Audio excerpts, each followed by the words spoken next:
Selamat datang di YouTube channel Podcast Malam Kliwon. Sebelum mulai mendengarkan, silakan klik tombol subscribe dan nyalakan tombol notification. Jangan lupa untuk gunakan headset kalian dan selamat mendengarkan.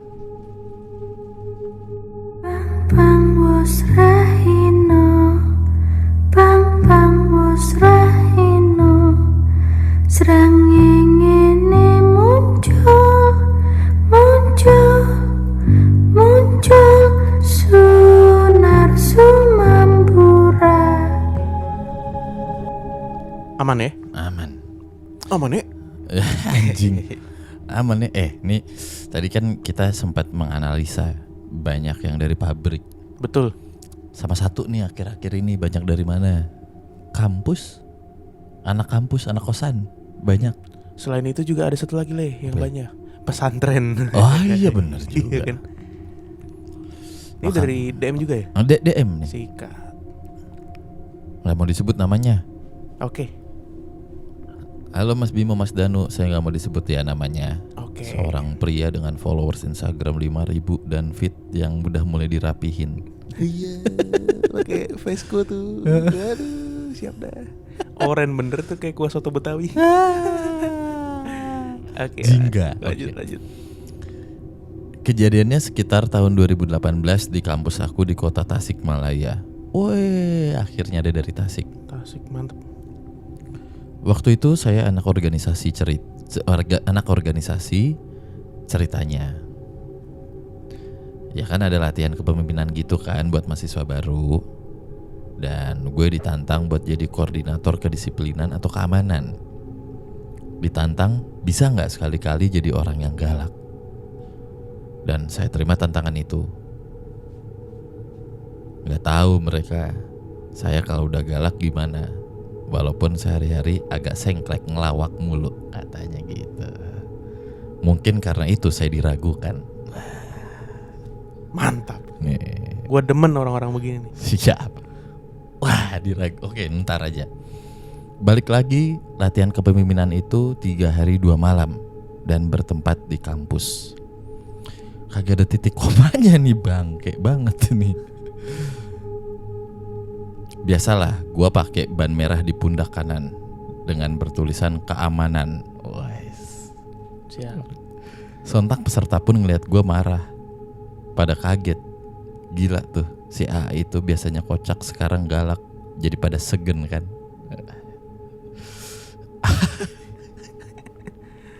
Apalagi anak-anak yang melanggar aturan, mau cewek mau cowok mau panitia sekalipun gua eksekusi. Walaupun sebenarnya gue nahan tawa juga. Iya. Saya pernah di posisi itu sih. Iya kan.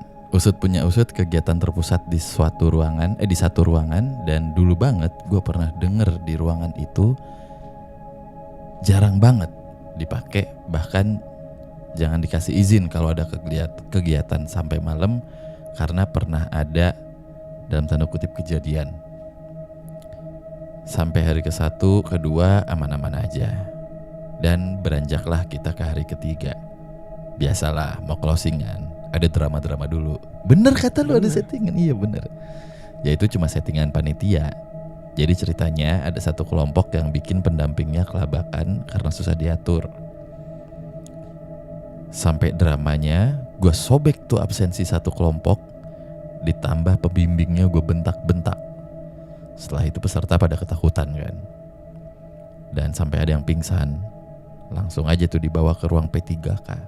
Itu kejadiannya sekitar siang jam 2-an lah. Dan cuaca lagi panas-panasnya.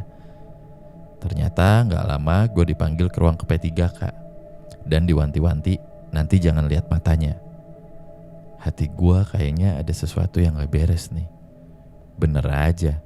Ternyata salah satu peserta yang dibawa ke ruang P3K itu bukan pingsan, tapi kesurupan. Sontak aja gue dan semua anggota keamanan masuk ke ruang itu. Dan pas kita masuk ke ruangan itu, dia langsung kayak macan yang ngerem gitu. Sambil ngelabrak gitu ya? menggerem. Sambil ngelabrak kita, tapi matanya merem. Kamu jangan jadi orang sok kuat. Waduh. Dilabrak setan. Terus leh. Ini Asli, anjing macan nih. Ini bukan alumni yang ngamuk nih. Kan. Ini lingkungan saya dari dulu. Saya udah ada di sini. Tapi kamu kenapa teriak-teriak seenaknya tanpa permisi? Masa permisi dulu? Permisi, saya mau bentak-bentak orang. Oke. Oke, lanjut. Wah, gue takut, badan gue semua bergetar. Dan disuruh minta maaf. Bukan hanya ke anak itu, maksudnya yang di ruang P3K. Kalau biasa yang sopan, yang tulus maafnya. Karena kami ketakutan banget. Apalagi gue yang jadi sasaran utama pembunuh gue. Anjing, kalau mau nulis pakai titik koma ngapa? Ini untung gue masih ada effortnya. Tapi the best lah Bray. Ini gue suka nih cerita begini nih. Saat kita duduk di depan, semua peserta untuk minta maaf, nggak tahu kenapa punggung gue kayak ada yang nabrak gitu, kenceng banget. Dikeprak tuh. Dan di sana gue nggak sadar. Ya, pingsan. Sampai dibawa ke salah satu ruangan dan banyak orang. Dan anehnya langsung hujan gede banget. Waduh. Setelah gue sadar dan ada orang tua peserta tadi yang kesurupan minta maaf tuh sama gue. Maaf kalau anak si ibunya ini ngerepotin gitu maksudnya.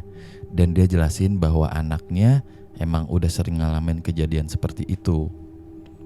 Dijawablah sama si desa ini, "Gak apa-apa Bu, saya seharusnya minta maaf karena kayaknya udah terlalu keras." Si ibu itu bilang, "Ibu juga tadinya gak izinin karena takut aja kejadian," katanya gitu. Ya padahal kita dalam tanda kurung panitia udah wanti-wanti. Kalau ada penyakit ataupun sejenisnya bilang ke panitia Bu. Iya mungkin dia malu kayaknya, jawab ibu itu. Dan akhirnya gue sadar. Dan anak itu berhasil disadarkan juga. Dan acara taunya udah kelar. Kebayang gak sih tiap gue kuliah parnonya kayak gimana? Sekian cerita dari saya. Next saya cerita tentang gang rumah gue yang katanya menyeramkan. Gue tunggu cerita lo. Terima kasih. Aduh. Mantap nih orang-orang begini. Gue mau mengulang beberapa part. Yang pertama yang mau gue ulang. Silakan. Ini dia. Nggak tahu mereka kalau saya udah galak gimana, walaupun sehari-harinya agak sengklek. Mungkin karena itu saya diragukan. Itu kalau di komik ketawanya hu gitu. Kayak Orochimaru. Aduh. Terus ada lagi nih. Tar dulu gue mau mengulang beberapa part. Aduh. Oke. Akhirnya gue pakai ban merah di pundak kanan dengan bertulisan keamanan. Sontak peserta pun ngeliat gue marah. Pada kaget. Gila tuh si AA, biasanya kocak sekarang galak. Apalagi anak-anak yang melanggar aturan, mau cewek mau cowok mau panitia sekalipun gue eksekusi. Walaupun sebenarnya gue nahan ketawa. Oke. Itu si AA. Kita maju lagi ke part digentak setan. Sontak saja ketika kita masuk, dia langsung kayak macan ngegerem sambil ngelabrak kita. Oh, sebenarnya bukan macan, gue salah baca. Kayak macam ngegerem, tapi kita anggap aja itu macan lah ya. Iya. Karena dia teriak kan? Teriak sambil ngelabrak kita tapi matanya merem. Kamu jangan jadi orang sok kuat. Ini lingkungan saya dari dulu. Saya udah ada di sini. Tapi kamu kenapa teriak-teriak seenaknya tanpa permisi? Wah, gue takut, badan gue semua bergemeter.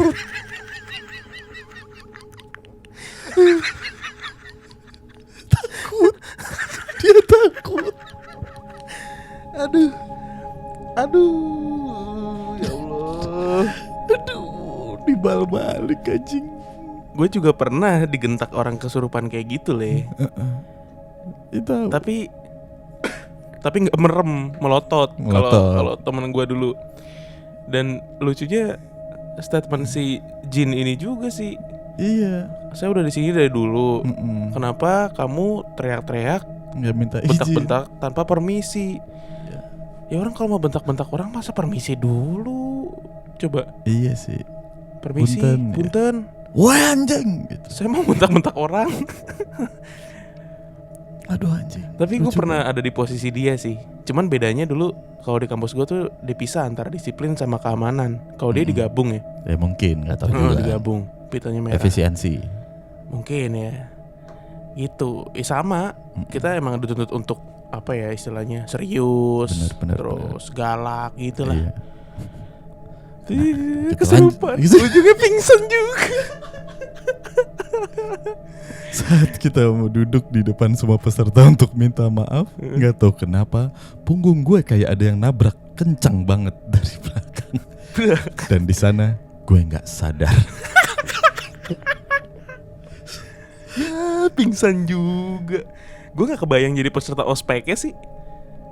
Kayak aduh gak ada wibawanya banget nih disiplin nih. Buar. Udah digentak orang kesurupan, disuruh minta maaf, pas lagi minta maaf dia pingsan. Aduh hancur harga dirinya udah. Gak ada wibawanya itu panitia. Biasa kalau di ospek tuh wibawa panitia itu ada di disiplin. Asli anjing. Kalau udah kayak gini mah Aduh. sulit juga. Tapi bisa jadi, tapi enggak sih, dia ditabrak soalnya. Jadi ada valid sebuah benang merah ini adalah kejadian spiritual. Kalau dia nggak pingsan dan nggak ketabrak punggungnya tuh ya, bisa jadi pesertanya bohongan. Bisa. Iya. Bisa aja dia gedek cuman memanfaatkan itu perannya apa kayak pura-pura lah. Tapi akhirnya dia ditabrak sama Jin terus Nggak sadar. Pingsan, nggak sadar. Dibawa ke salah satu ruangan dan banyak orang. Anehnya langsung hujan gede. Dan pas sadar ada orang tua yang kesurupan tadi. Iya orang tuanya datang tuh. Maksudnya minta maaf kan akhirnya. Dikabarin pasti kan, Bu ini anaknya begini. Ke kampus dia jemput. Benar. Datang lah. Nah terus ibunya minta maaf ke doi karena mungkin ngelihat, nah tuh tadi repotin. tuh. Aduh, gue mikirin reputasi dia sih di kampus.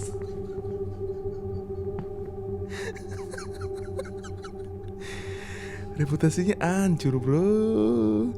Oh ini untung hari ketiga ya. Ini kalau kejadian di hari pertama atau hari kedua, nggak ada hari ketiga buat lo. Bener. Beres.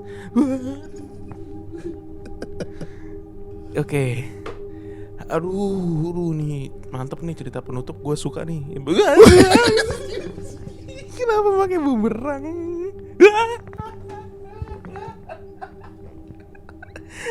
Udah lah. Ini the best, ini mantep banget bro. Gue suka nih cair. Wah si AA. Kita kasih hadiah fallback buat biasanya sengklek. Ntar kita kasih tahu admin. Kita kasih tahu admin kita buat follow lo. Ini gue the best banget. Terima kasih deh. Dia sering mention kita juga soalnya. Emang iya. Lu harus lihat ini le.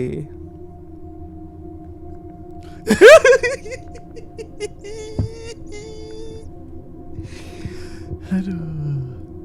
Enggak, kita lagi enggak ngepoin dia, ntar dibilang kagak ngepoin lagi. Bukan. Baper lagi orangnya. Bukan, ini kita lagi beda lagi. Aduh.